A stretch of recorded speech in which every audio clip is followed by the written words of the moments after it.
తొమ్మిది అరగంట గడిచిపోయింది. కాబట్టి ఈ గడుస్తున్నటువంటి కాలాన్ని ఒడిసి పట్టుకోవాలంటారు. ఈ ఒడిసి పట్టుకోవాలి అనుకోండి. అంటే శాంత మహంత నివసంతి సంతో వసంతవల్లో ఒక హితం జనంత. మహానుభావులు మహాత్ములు ఎంతోమంది వస్తున్నారు ఈ ప్రపంచంలో. వాళ్ళు ఏం చెప్పాలో అది చెప్తున్నారు. వాళ్ళు ఈ ప్రపంచానికి ఏది అందించాలో అది అందిస్తున్నారు. ఉంటారా వాళ్ళు వెళ్ళిపోతారు. ఇట్లాగైతే వసంతం వచ్చి వెళ్ళిపోతుందో వాళ్ళు కూడా వెళ్ళిపోతారు. వాళ్ళు చెప్తున్న దాన్ని మనం ఒడిసి పట్టుకోవాలి, దాన్ని ఆచరించే ప్రయత్నం. అది లేదు, పూర్తిగా శూన్యమైనటువంటి పరిస్థితి, జీరో, టోటల్గా జీరో లెవెల్లో ఉన్నాం మనం. దీన్ని జీరో లెవెల్ ఉంచలేదు. అందుకొరకే షికాగోలో వాళ్ళు ఒక విధంగా మాట్లాడుతున్నప్పుడు వేరే మతస్థులు ఏం చేశారట, బ్లాక్ కూడా హిందూ మతంలో ఏంటండి పూజ పట్టినటువంటి చాలా స్వభావాలు మూఢనమ్మకాలు ఏ విధంగా జీవనం పెట్టారు.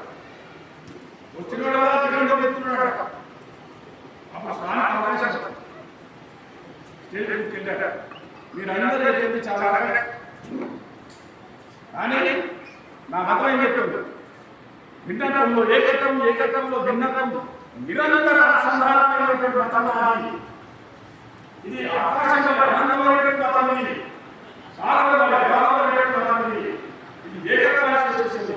కాబట్టి మీకు ఒకటి పెట్టండి, దీన్ని ఒకటే నేను చేస్తున్నాను పెట్టుకున్నాను. నా నమ్ములో పెట్టుకున్నాను. ఒకసారి అర్థం పెట్టినట్టు అక్కడ సున్నం పెట్టుకుంటుంది. ఈయన వెళ్ళి చేశాడు, ఆ సున్నం తప్ప పక్కన పెట్టు. ఆ పేరు ఏదైతుంది పక్కన పెట్టుకున్నాడు, పెడుతున్నాడు. కాబట్టి అంత అద్భుతమైనటువంటి మతం సనాతన అద్వైత మతం.